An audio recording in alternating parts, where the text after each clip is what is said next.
মিরপুর শেরেবাংলা স্টেডিয়ামে জিম্বাবুয়ের কাছে ৮ উইকেটে হেরেছে বাংলাদেশ। ৯ বল বাকি থাকতে জয় তুলে নেয় জিম্বাবুয়ে। এরপর অফিসিয়ালি সংবাদ সম্মেলন না করে মাঠের বাইরেই কথা বলেন বিসিবির সভাপতি নাজমুল হাসান পাপন।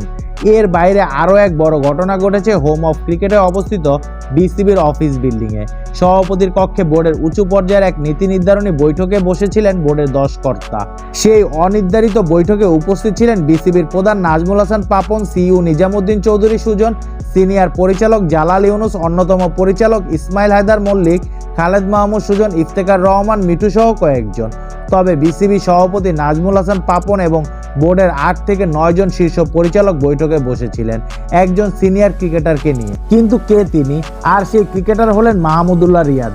কিন্তু হঠাৎ কি এমন হলো যে মাহমুদুল্লাহর সাথে বোর্ডের নীতি নির্ধারকদের বৈঠক? প্রেস বক্সে চাপা গুঞ্জন, প্রাণ চাঞ্চল্য।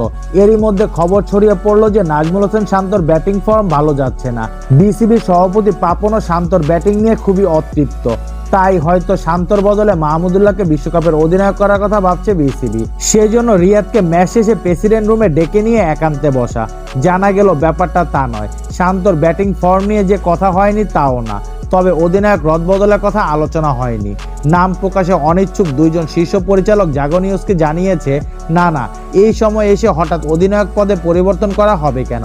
শান্তর ক্যাপ্টেন্সি বদল নিয়ে কোনো কথা হয়নি। ওই 2 পরিচালক জানান, আসলে রিয়াদ ভালো খেলছে, এই বয়সে নিজের সামর্থ্যের প্রমাণ দিয়ে চলছে। শেষ টি-20তে প্রায় একাই লড়াই করেছে, তাই তাকে বাহবা দিতেই সঙ্গে নিয়ে বসা। জানা গেছে মাহমুদুল্লাহর ব্যাটিংয়ের অকণ্ঠ প্রশংসা করেছে বোর্ড পরিচালকরা। বিসিবির প্রধানও মাহমুদুল্লাহকে সাধুবাদ জানিয়েছে এবং এখনই টি-20 ফরম্যাট থেকে সরে দাঁড়ানোর চিন্তা বা ঘোষণা না দেওয়ার পরামর্শ নাকি দেওয়া হয়েছে। পাশাপাশি অধিনায়ক শান্তকে সহায়তা করার অনুরোধ জানানো হয়েছে বর্ষিয়ান এই ক্রিকেটারকে।